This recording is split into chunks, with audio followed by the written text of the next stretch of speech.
I'm well aware that I'm speaking to a group that some of you may well have had the pleasure or otherwise of listening to me before. Hopefully there's something new in this presentation. The global lithium resources and development is indeed in many ways a very sort of sexy topic. I'm not sure whether it's the most, but it's one of. And it's all about new technologies. Lithium was hardly an exciting industry, as I'll point out in a little more detail, a few years ago, and suddenly, woof, there goes an expectation, and suddenly it did become very much the flavour of the month. Now let me crack on. These are the headlines that I'd like to sort of provide a platform to my presentation. The United States Geological Survey at the beginning of this year published its revised estimates for resources and reserves in contained elemental lithium around the globe. Those figures were revised upwards, and I've no doubt that when they look at the same analysis with the same definitions again in the future, those numbers will likely rise before they will ever fall because of exploitation. 2 years ago, I produced a first wall map that showed you could identify what I just tried to describe as a broad basis of reserves, which, because of the forecast demand growth, there was a good sort of reason to look at reserves in that light rather than the strict JORC or NI 43101 definitions. And I came up with a 39.4. I'd like to remember that number as we go through towards the end of the presentation. USGS world production estimate for 2010 was just under 135,000 tonnes. But about 77% of that was for chemical demand in the form of carbonate, hydroxide or chloride mainly. That meant that the balance was for mineral application, direct usage in various industries, and that 23% translates through to still something approaching 230,000 tonnes of spodumene concentrates. Spodumene being the name of the mineral, this is the primary hard rock source of lithium. Looking at world demand going forward, one of the trickiest things to do, because so much of it is dependent on new technology applications, the speed of those applications ramping up, whether they will happen at all in some people's minds. But there's an average of 5 looking to 2015 and an average of 6 looking out to 2020, giving those numbers. And again, the number for 2015 I'll pick on again later. The three of the four major companies are adding just under 81,000 tonnes of what's called lithium carbonate equivalent. It's a measure that's used to provide a comparison between mineral hard rock resources and fluid brine resources. But just take it as a number for the moment. That the world's largest producer, SQM, has yet to announce formally any capacity increase, but it will do so. So the four major producers by 2015 will have 225,800 capacity. There are a dozen pipeline projects which, if you just take their announced numbers and due by dates, give you an extra 221,000 capacity. And that supply capability by 2015 is 446,000 odd, excluding China. Comparing that supply capability by 2015 with the demand for 2015, you have an excess capacity of 256,000. And it's a valid question to ask, how real is that? And I'll come back to it in a little while. China's lithium resources are not satisfying domestic demand at the present. They continue to work on them, and it's very difficult to tell if and when they may well be able to significantly ramp up their rate of production. Just to go back, pre-2000 through the 90s, lithium market was stable, well-known, and generally unexciting. The people producing the lithium were diversified chemical companies primarily. Small batteries for handheld devices and power tools saw growing demand through the 1990s. At the same time, the patent supply was restructured. There was a balance shift from minerals through to brines with the entry of SQM in 1996. Before that, Chemetall, before that Foot, they started producing lithium from brines in Nevada about 1965, but it was a smaller component. There was a major shift from minerals in the USA to brines in Chile. Carbonate prices fell as a result. But after the millennium year, markets became a little bit more interesting, and then they became more exciting as people looked at the technology changes in the automotive sector, energy-related sectors, and so on. That led to statements being made by various sources that, well, is there enough of this lithium around? We don't hear about it much as a commodity. It's produced as a small part of the business by Chemetall Foot, by SQM, and FMC. Maybe a dozen or so very small players scattered around. That accelerated a lithium rush. That 50 companies supporting 82 projects is a little historic. It's more than that now. But the four major established producers are all expansionist at this stage. Carbonate prices returned. Demand forecasts are quite difficult, but Chemetall keeps doing this, and they've got 320,000 tonnes a year in 2020. And of course, 2030s, if we get the sort of demand growth in sophisticated four-wheel vehicles, domestic, commercial, and indeed military, then recycling will come in the 2030s to actually complement the primary demand. Here is one forecast, a well-considered forecast. I believe somebody from Byron Capital may be here. This is one that I saw earlier this year.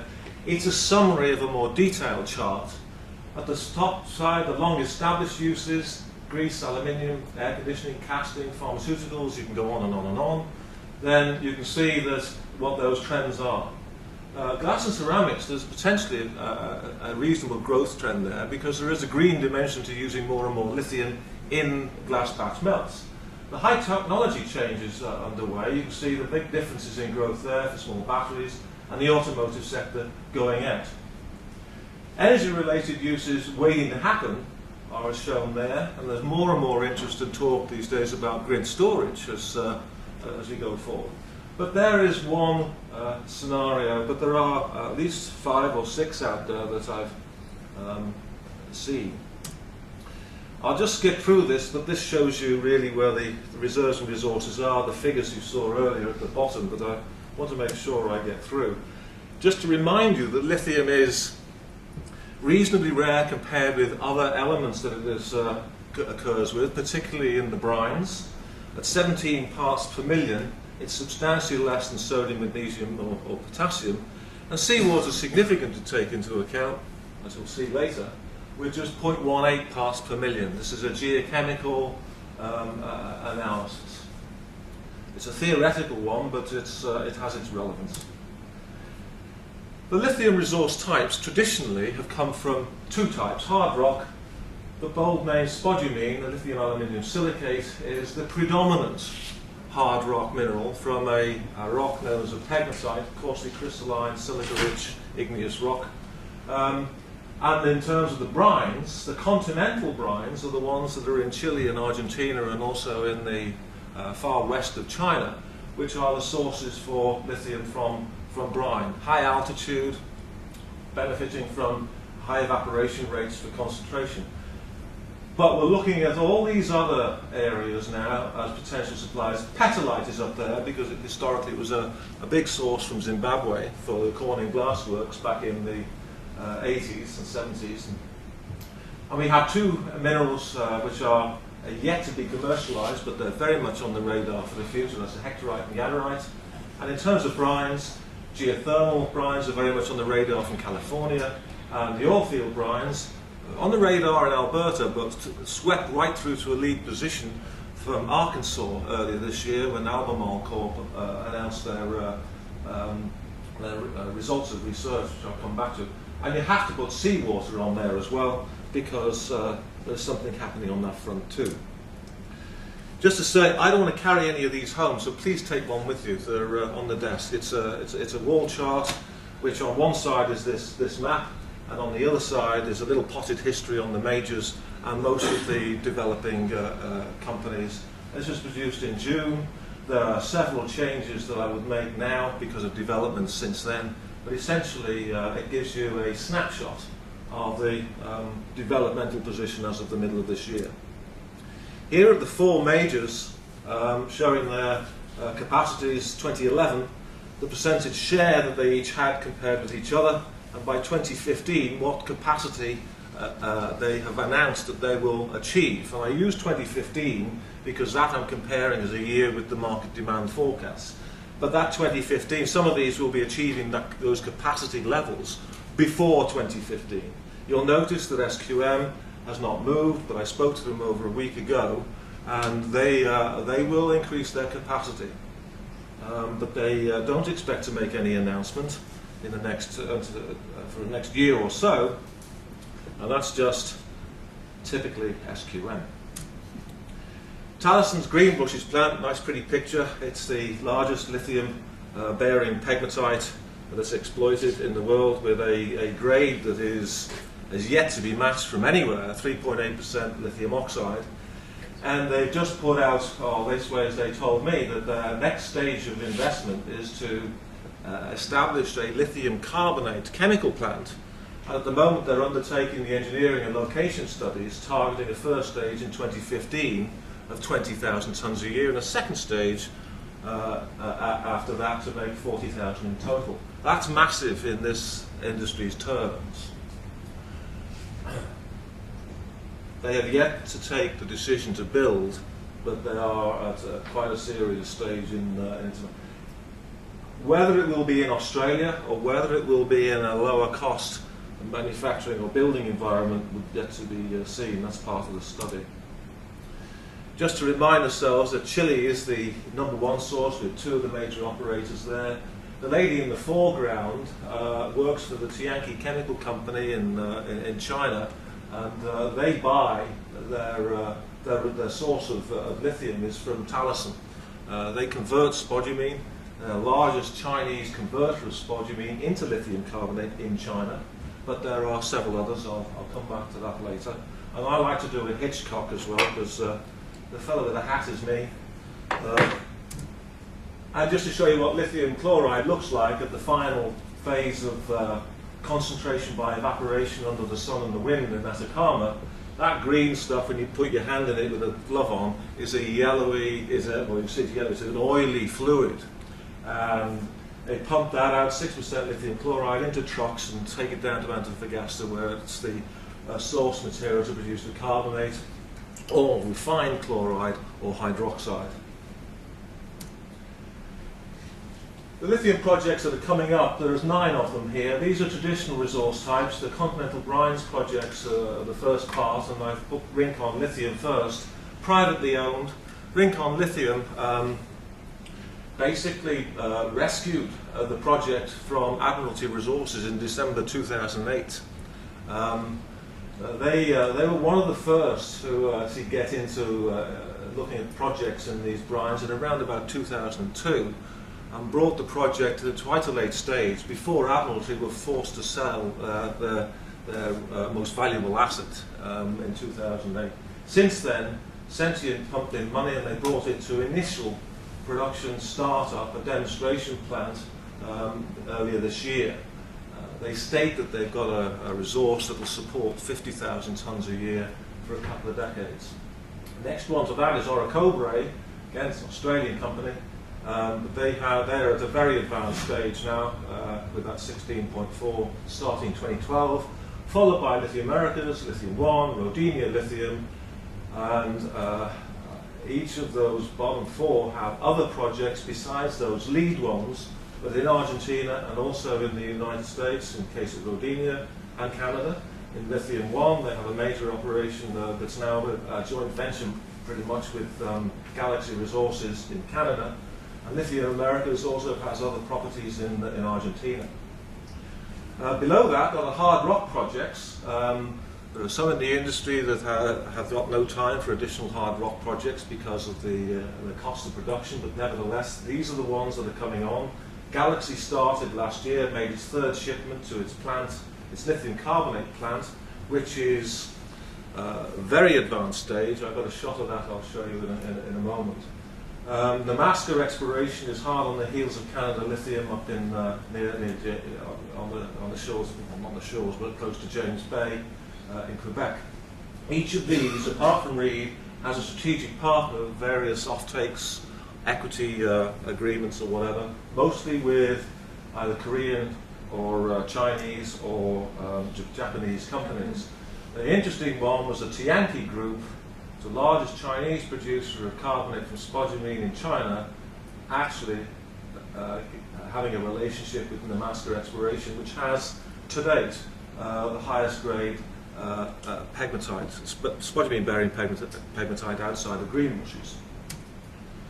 Just a shot at Nemaska Exploration, they can almost do the geology from that particular shot. What a pegmatite looks in the ground up there. And there are novel resource developments which are at varying stages. Oilfield brines in Alberta, well, there's more than just lithium in those brines, and they really are, in my view, a little bit more theoretical from the lithium point of view, but there's about a dozen mineral rights owners up there doing various bits of early stage research. But Albemarle Corp earlier this year, who is the world's largest producer of bromine compounds based on the Smackover oilfield formation in Arkansas, something approaching 150,000 tons a year of bromine, had developed their own proprietary process to take out lithium from the spent brines from the bromine. They have not announced a capacity intention, but if you look at how much bromine they bring out, you look at what others are doing, could be anywhere between 10 and 30,000 tons a year of lithium carbonate. That one is a serious contender. They've already got the resource coming out the ground. It was a question of process technology. The geothermal project, Symbol Materials, was Symbol Mining. They've initiated demonstrating a demonstrable capacity for producing 3 nines and 4 nines lithium carbonate from the known geothermal resource area in Southern California. They envisage a 16,000 ton a year plant. They believe they can run 5 of those as and when way off into the future. But as yet they're not saying anything about a start line. The seawater has to appear on there because the Koreans have got a project to establish a plant that they say is anything between 20 and 110,000 tons a year, which it's nevertheless there. They will do something by 2014, but I know most people see that as somewhat fanciful. The soft sedimentary rocks, Western Lithium Corp is spun out of Western Uranium, which has since been renamed as something else I can't quite remember. They're looking at 13,500 tons a year of lithium carbonate equivalent from the hectorite, but the hectorite has got the lowest containing amount of lithium oxide in it compared with the other minerals. Nevertheless, they're well advanced. The form and the structure of the deposit lends itself to fairly simple mining methods. And the Jadarite in Serbia is arguably, Rio Tinto say, earliest production timeline for them would be 2016. But again, you have to think about, well, whether that's a reality or not. But they have a massive resource there that outstrips any of the other mineral resources. And at some stage in the future, you can see that there will be something coming from there. But Rio's main focus is the boron. They take the boron out, they get the lithium. If the lithium market is good to go in Europe, then they're in a good position. They've now been joined by a company called Pan Global, which is started up by former Rio personnel, with a consultant geologist advising them, who was the guy who actually found the Jadarite in the first place. And they've since been joined by Ultra Lithium, which is a Canadian junior. In China, the continental brines, there's one in Tibet, two in Qinghai, right in the remote west, logistically challenged more than anywhere else. In terms of technology, the brines are one of those deposits, very high in magnesium, which is a definite negative point. Hard rock, 4 in Sichuan, 2 in Yangtze, 1 in Hunan. China made an art form out of converting hard rock spodumene into lithium carbonate, and that's what fuels their demand. 52,500 tons a year capacity of lithium carbonate equivalent. Sichuan Tianqi, the major one, but Galaxy Resources is now adding Western technology, about 3 hours drive outside of Shanghai. They have a plant which is a continuous process plant, which was due on stream by now. It was delayed through the skill shortages, because in China there is not that many people around who understand the continuous technology process.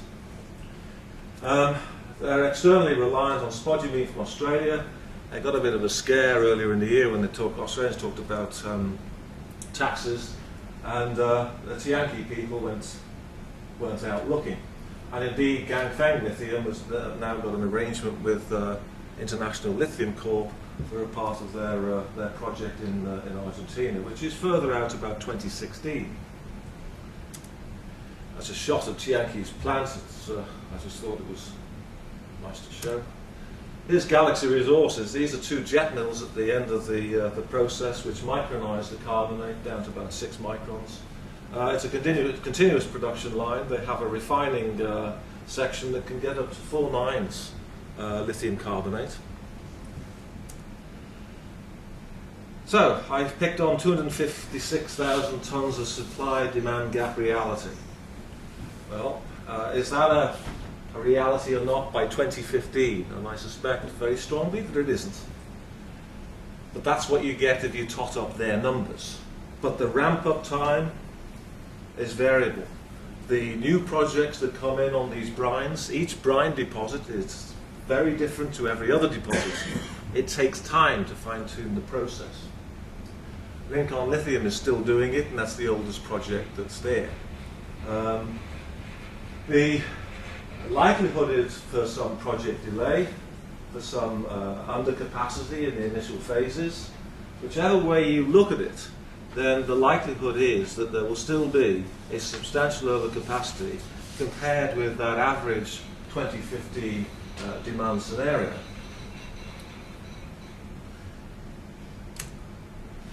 Interestingly, the other, in China, a chap called Ted Miller, who's a senior research analyst at Ford Motor Company, they decided to take a much longer view about lithium demand. And you can look at this with a little bit of humour in a sense, because nobody will be around to have a go at TED in 2100.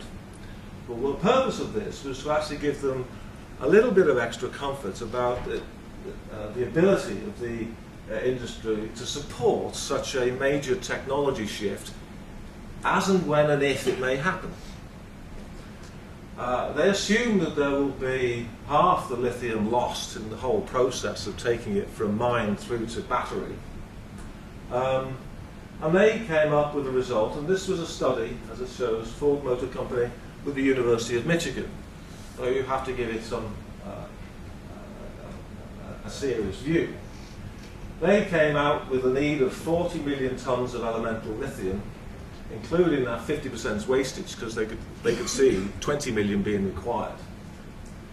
39.4 was on the map earlier. That's purely coincidental, and that 39.4 is a summation of stuff that will be different to what the University of Michigan saw. And it also excludes seawater, and it also excludes any addition of recycling contribution from the 2030s. This was used to show that Ford Motor Company is quite relaxed about this happening. And they're going forward, and certainly it is their view, or this chap's view at Ford, that this will happen. The question of the when, and we will need all of the resource that's identified today by 2100. As time goes forward, doubtless, other resources will be discovered. So where do we get to? A virtual lithium supply-demand gap of that sort of number. Certainly you can see timelines going out to getting anywhere near towards announced capacity levels. But the focus really is on resource quality, and that is massively important, particularly for the brines, where the basin characteristics are all important in terms of brine flows through wellheads. Also, the chemical constituent of the brines dictates how and what reagents might be required in what particular place in the middle of the Puna Plateau, which is bang in the middle of that, right in the northwest of Argentina. Logistically, there are challenges, that's for sure. Price forecasting is there, and if you listen to any of the majors, they will tell you you don't need any projects at all. But then, from the point of view of demand and the notion of a strategic backdrop, then there's a good argument for diversification away from geographical points at the moment, which are the main sources of supply, and away from certain, the limited corporate interests. So there are other things to see here. So whatever the future holds, I don't know whether it's a good idea to think, well, maybe this guy had a, it's not a question of maliciousness, it's a question that it's damn difficult to actually see what's going to happen when you've got so much dependent for growth on new technology. Thank you very much indeed.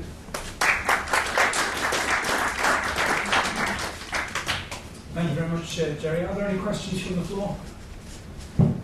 I must say that I'm very intrigued by your suggestion that it will take another 20 years for lithium recycling to get underway.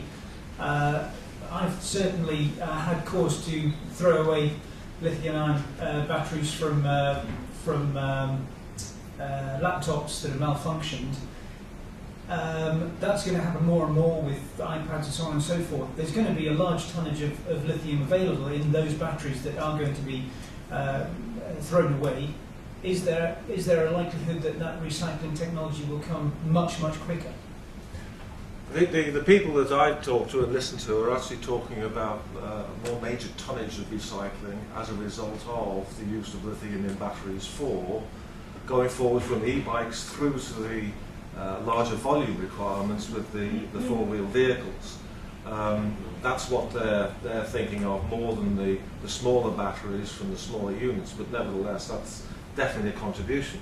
And I think there are also logistics in terms of the volume of lithium as a result of the recycling having to get through to a certain stage. But most people are seeing it being a significant contributor to lithium demand by sometime around 2030s, depending on what the ramping is in terms of market demand and what level of supply capability meets that. The truth is, it's to do with scale, I think, rather than anything else.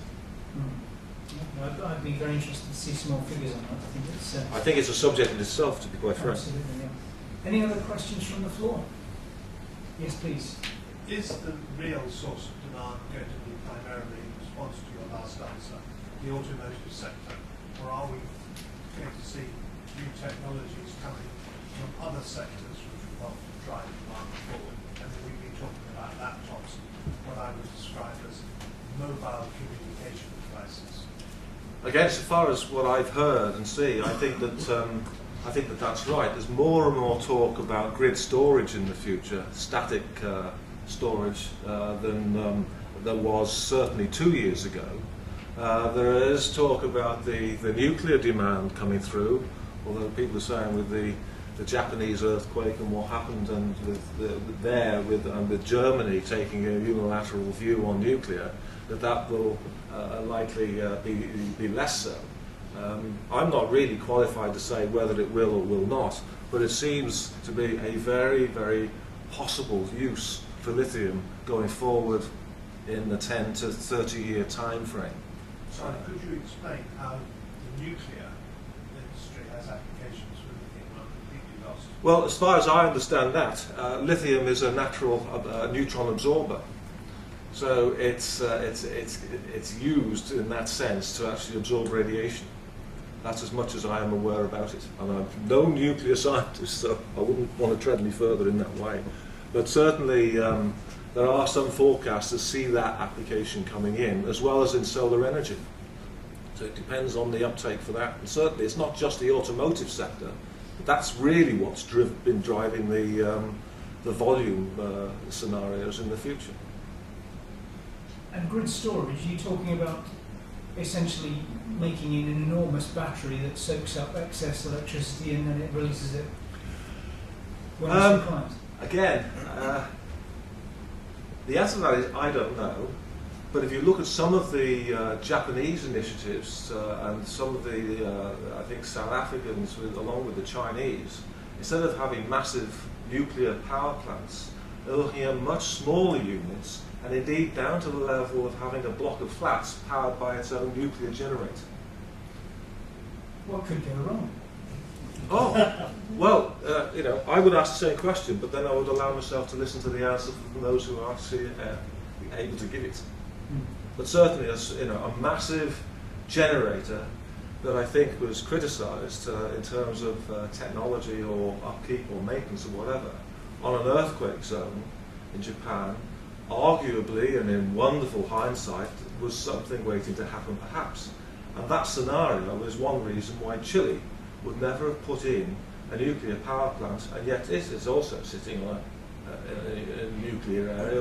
And in terms of the energy resources, it's a challenge down there because most of their geology is actually more recent geology than it is in terms of the solid sort of energy resources. Yes, please. Do you think the Bolivian salt flat deposit could become, the state-owned company, could they become a credible player in the next 5 years? I would love to talk to somebody who knows something that is, let's say, objective about Bolivia. Again, a week ago I heard a lady from Chile who has been in the lithium industry down there for quite a long time and now a consultant down there, who confessed to having not a clue as to what is happening in Bolivia. But certainly there are cultural and political differences and hurdles to overcome. There is an indigenous population there that has lived around those salt flats for many years and extracted the salt from them. And quite understandably and quite rightly, they're wanting to ensure that they get the maximum benefit from the development of those resources.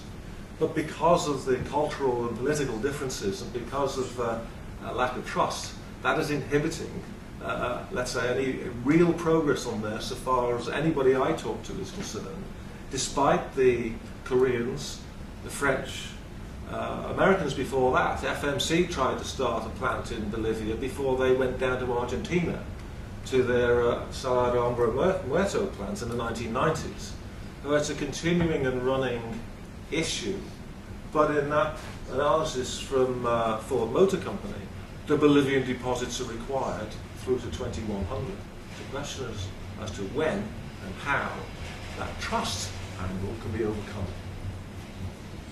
Okay, that's all the time we have for questions. So, Gerry, once again, thank you very much indeed. Thank you.